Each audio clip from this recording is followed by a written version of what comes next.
So this is an update on the house. This house, I'll put a link in the description below.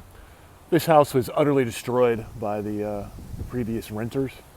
It had, I'm not going to kid you, 80 pounds of cat turds and cat pee all over the laminate flooring in there.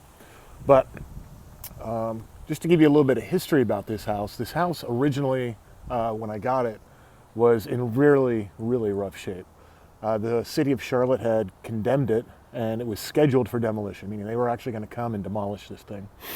We were able to work a deal with the city, and I ended up having to give them, I think it was like a $9,000 or $10,000 cashier's check to cover the cost of demolition if we did not fix all the issues.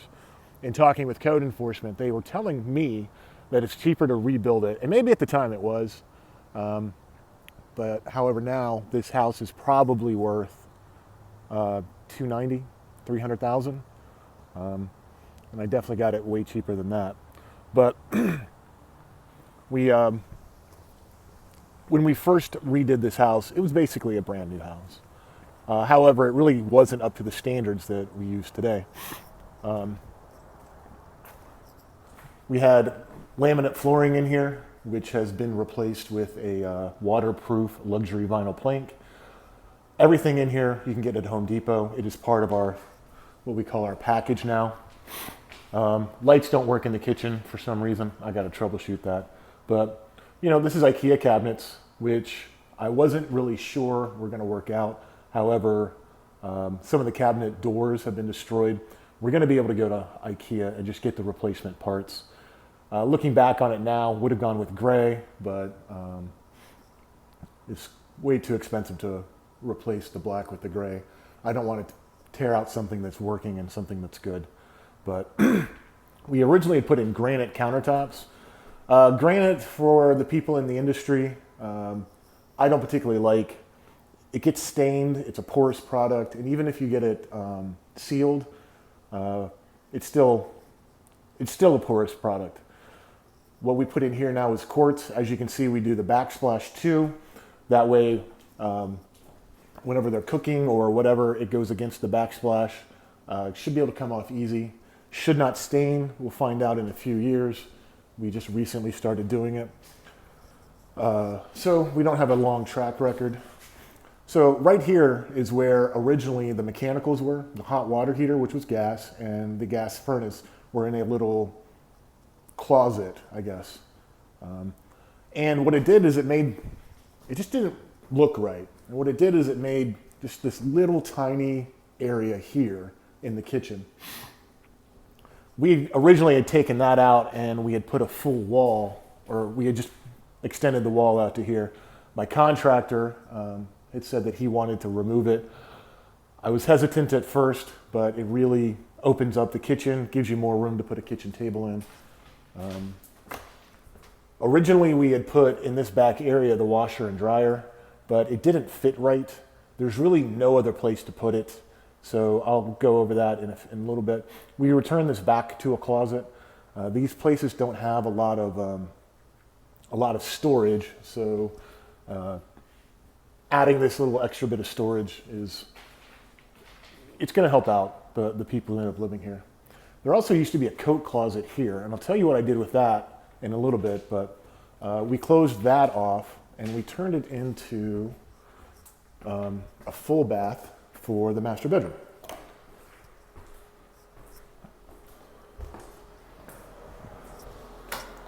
So this right here used to be a closet. This was a half bath. All these homes were built 1.5 bath. Very few actually, I think, had 2. But we turned this into a full-size shower. It's 54 inches wide. I know that because I had to put the base in. We don't have vanities yet, but this is, once again, luxury vinyl plank throughout. We also started putting in blinds. Not something I really want to do, but what ends up happening is if you don't put in blinds, they're going to put in the cheap ones, the little 1-inch plastic, and they're going to put holes everywhere in your trim, in your walls. Somebody will probably come in here and just put a blanket up, and that's just not the kind of look I want to have for our homes. To help with storage, we put in 2 rows of wire shelving. Kind of allows you to put in more clothes. Not the greatest, use of the space, I guess, but there really isn't a whole lot left or a whole lot of options you can do. But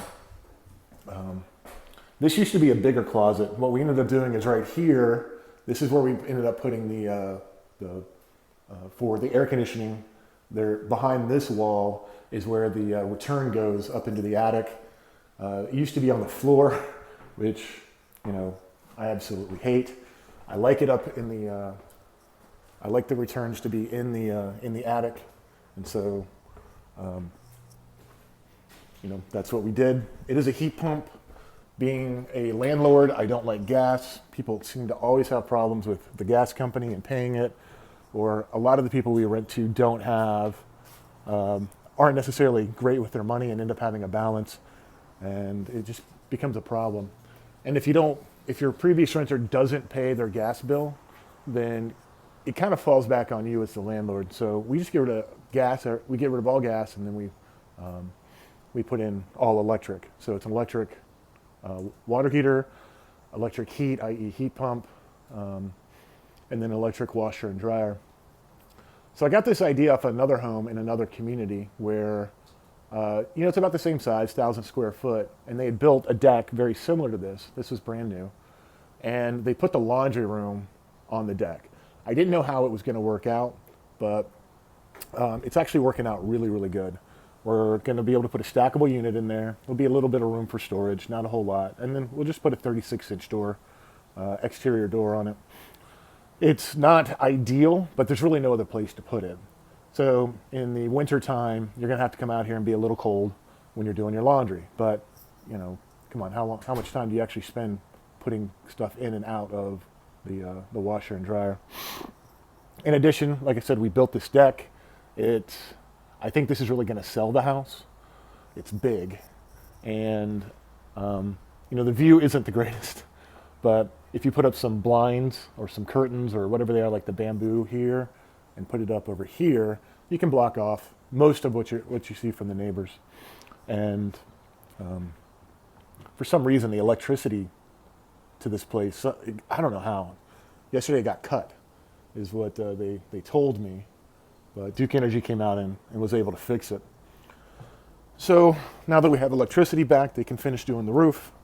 And once we get done with this deck, which should be, hopefully this week or next week, we can advertise it. Plan on probably asking $1,900 initially for this.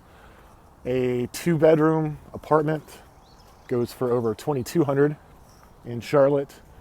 You might be able to get one that's slightly cheaper in this area, but you're not going to get a 3-bedroom home or a 3-bedroom apartment for under $2,000 versus this is going to be a 3-bedroom, 2-bath home.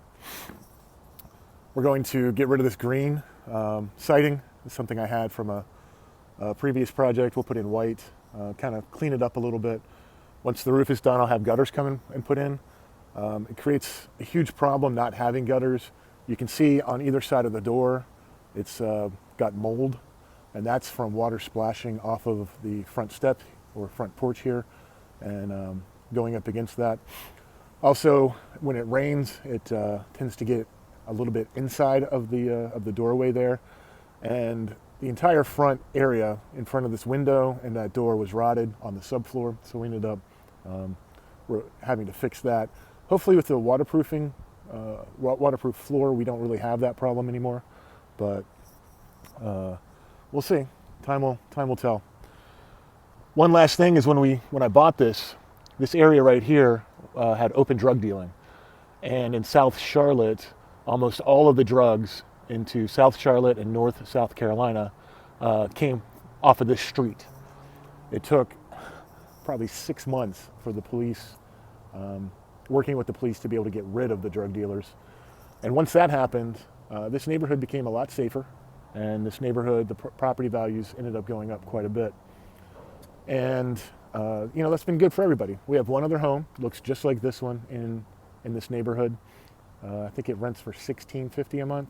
Not quite as nice as this one, but You know, it was a previous iteration of our product that we put out. The only downside of this property is the trees. We're trying to cut them up. The lots of leaves, and one day these trees are going to fall. So we're in the process of trying to get that, get them trimmed back, and hopefully won't have to deal with any falling trees for a while. So if you have any questions, let me know. Leave them in the comments section below, and hope you have a fantastic day.